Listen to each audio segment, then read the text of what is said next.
Hey guys, this is Andy Critiques, and well, the whole world has gone to shit. Thank you, COVID 19. You're the best. Thank you. Look, and Australia is now in lockdown, as is most of the world.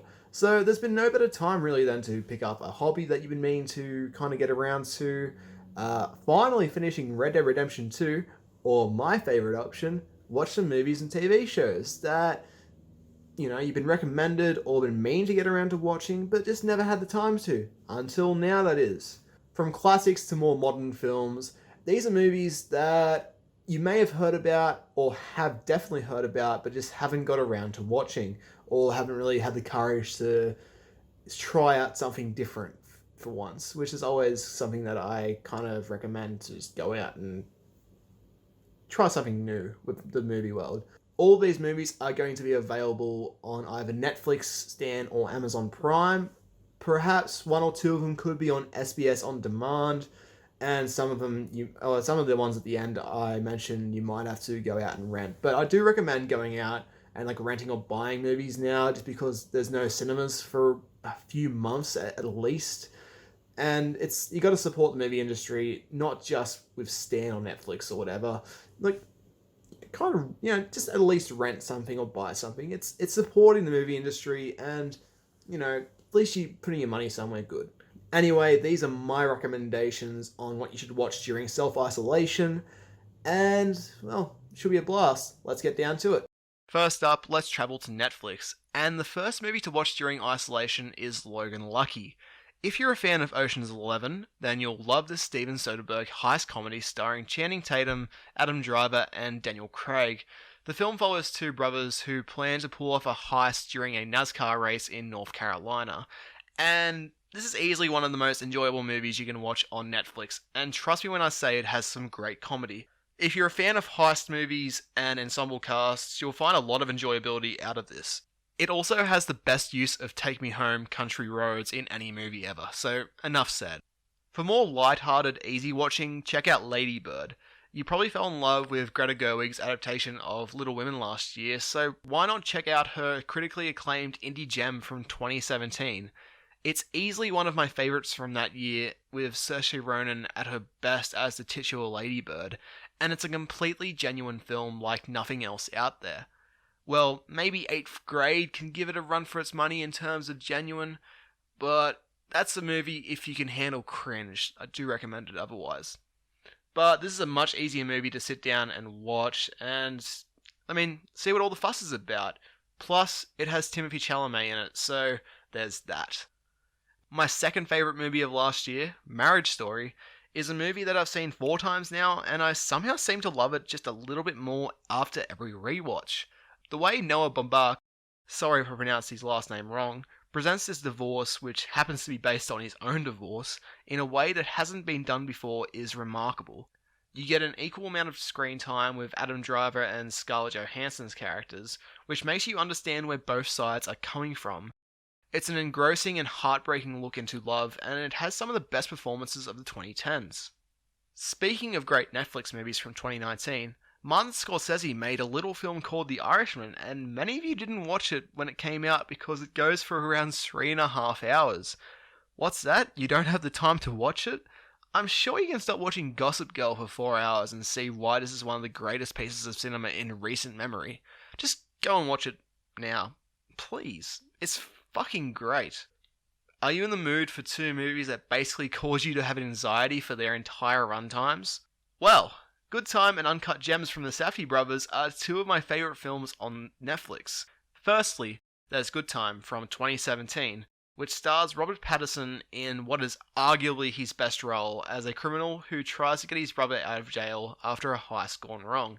Then there's their most recent movie, Uncut Gems from 2019, and it follows a jeweler played masterfully by Adam Sandler, who may be the most frustrating movie character of all time. I won't say much about these as it's great to go in not knowing much at all, but what I will say is that you should be prepared to have multiple panic attacks throughout both movies. The way the Safdie brothers put together these movies with pulsating music, kinetic editing, and well-written dialogue results in some of the most intense filmmaking I've ever seen. Normally, if I recommend two movies together, I'd say watch them as a double feature, but you'll need at least a few days off between these as it would be way too much to handle. Trust me, it will cause you to have anxiety like no other films out there. If you're in the mood for some foreign language films, you should check out a recent dystopian horror thriller from Spain called The Platform, which couldn't have been released at a more perfect time. It's a pretty simple film, yet it's executed wonderfully, and all I'm going to say is just be prepared for some pretty nasty violence at times. It gets brutal. The Night Comes For Us may just be the best action movie you can watch on Netflix. This Indonesian movie may have a plot that feels familiar, but the real star of the show is the action. If you've seen any of the Raid movies, or even John Wick, because that's the closest I can think of in terms of English-speaking movies, just think of the action from John Wick, but multiplied by 100 on crack, and even more brutal and crazier. It's incredibly violent, and it will signal out those of you who are squeamish, but it's a refreshing movie in the genre that is flooded with below-average movies every year. If you're sitting there thinking there's no way it could be better than the John Wick franchise, do yourself a favour and check this out.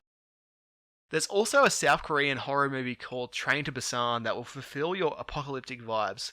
If you think the zombie genre has been overdone, then this is the little golden apple that stands out among the pile of rotten fruit. 90% of the movie is set on a train, and we watch as different groups of people band together to survive a brutal zombie outbreak. It's easily the best zombie movie of the 2010s, and it packs an emotional punch that you wouldn't expect from a zombie movie.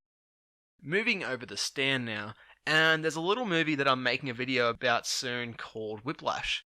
It's from Damien Chazelle, who won everyone over with his musical La La Land, and the incredibly underrated biopic based on Neil Armstrong, First Man. If you're going into this expecting a drama about a young man wanting to be a jazz drummer, well, you're going to get a lot more than that. This is a psychological thriller about a mental and sometimes physical battle between the film's protagonist, played by Miles Teller, and his music instructor, played by J.K. Simmons in his best role, period. It's from 2014, yet I feel like a lot of you haven't seen it yet because it's just a movie about a music genre that you may not find interesting, but my god, it's a masterpiece in filmmaking. In Bruges is a movie that I feel like nobody has seen, even though all of those who have seen it rave about how amazing it is. I am one of those people who have seen In Bruges multiple times, and I absolutely adore it. It follows two hitmen who, after a botched assassination, have to hide out in the Belgian town of Bruges. It has some of the best dark humour in a movie, and it also delves into the manner of death and suicide in a very smart and clever way. The cast is fantastic, and there are plenty of moments where you will go from laughing to crying. It's simply brilliant, and Ralph Fiennes' character is one of my favourite movie characters of all time. He steals every scene he is in, and he's absolutely hilarious. You know how Scream made the slasher genre unique and original again? Well, there's a severely underrated movie from 1998 called The Faculty, which basically did the same for the sci-fi genre. It follows a group of high school students who start to suspect that their teachers are aliens after strange events start occurring around the school. It's a very 90s movie filled with the occasional cheesy dialogue you'd come to expect from one, but I love it so much. It's basically a mixture of The Thing, Invasion of the Body Snatchers, and The Breakfast Club, and it deserves to be seen. Robert fucking Patrick is in this, and basically plays the same character from Terminator 2. Trainspotting is one of the greatest movies of all time, and I know a lot of you haven't seen it, and no, it isn't about trains. Ewan McGregor broke out into the world with his electric lead performance as Renton, a heroin addict. Director Danny Boyle presents a great mixture of a fun comedy as his wild and very entertaining group of friends try their best to live normally in Scotland, and some stuff that gets really fucking dark and twisted. You may have heard of the baby scene, which has caused many people to have nightmares, including myself. It's one of the most essential movies of all time, and if you haven't seen it, I'm quite sure you'll realise why so many people in the world call this one of, if not their favourite movie of all time. You should also check out the sequel T2 Trainspotting on Netflix after it. I know that most of you will wonder why I'm adding these into the list, but The Godfather Part 1 and 2, I mean, come on. These are two of the greatest movies of all time, with them being always on the top of many people's favourite movie lists of all time. I feel like I don't have to say much. I mean, it's The Godfather. These are two movies that define cinema, and they deserve to be watched by all of you at least once in your life. So why not now? Trust me. Even if you're not into the crime genre, just watch them and you'll understand their impact on modern pop culture. Moving on to Amazon Prime, there's Quentin Tarantino's most recent movie, Once Upon a Time in Hollywood.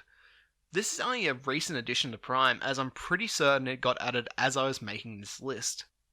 At almost 3 hours in length, this is Tarantino at his most personal. His personal love letter to Hollywood is one of my favourites from him so far, and every aspect is amazing and just so much fun. If you're a fan of classic Hollywood and the culture of the 60s, then this will be the ultimate joyride for you. Brad Pitt and Leonardo DiCaprio are amazing in their memorable roles, so go and check it out if you want to see why Brad Pitt has been getting a ton of love for his performance here.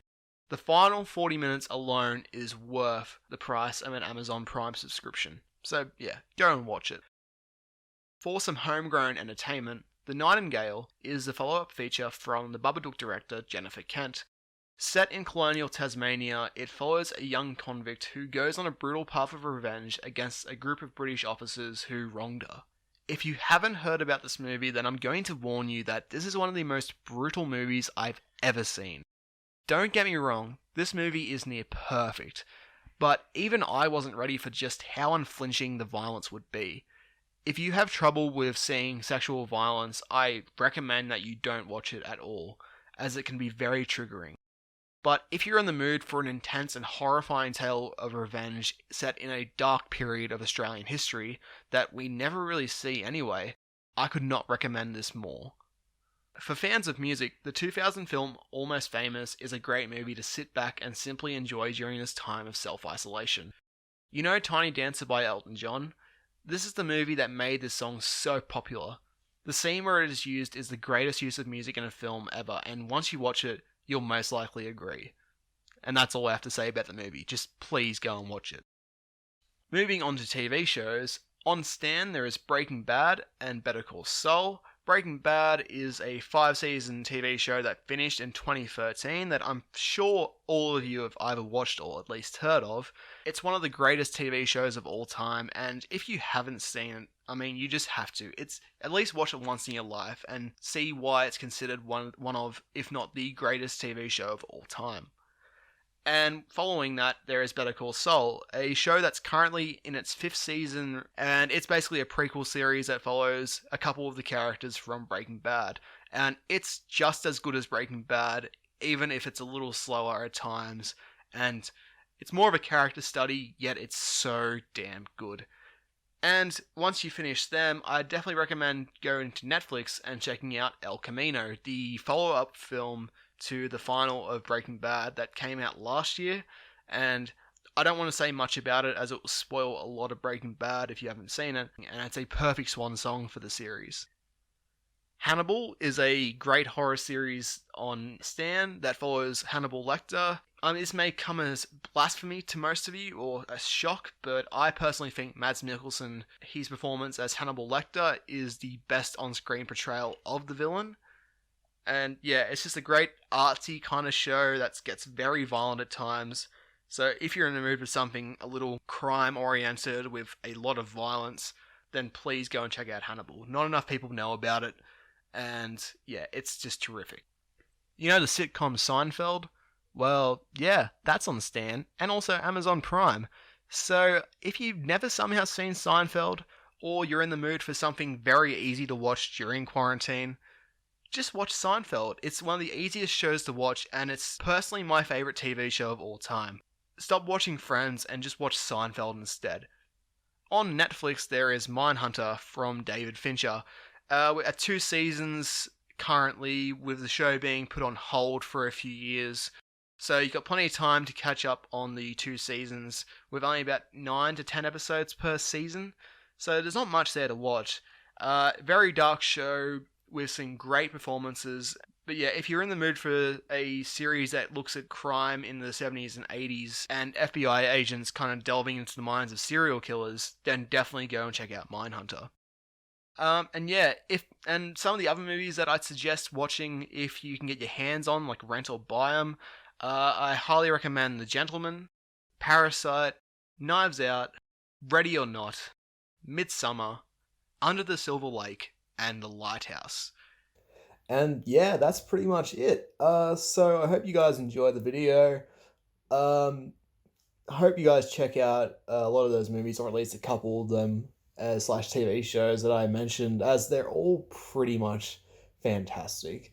And I'm sure that they will help you get through this troubling time with a little bit more fun and hopefully come out of it with some new favorite movies, at least. Hopefully. Fingers crossed. But yeah, as well, just go out and check out any like random movies that you've been wanting to watch for quite some time now. But for me, at the moment, I'm watching a ton of music biopics. Could that be a hint for the next video? And also just some movies that I've never got around to watching. And I'm watching Cats very soon. Get keen for that video when it comes out. I am not keen to watch it at all. But anyway, I hope you guys enjoyed the video, and that's basically it for today. So have fun in self-isolation, and I'm going to be releasing a couple of videos to help with this stale time, really, as I could say. Anyway, this is Andy, signing out.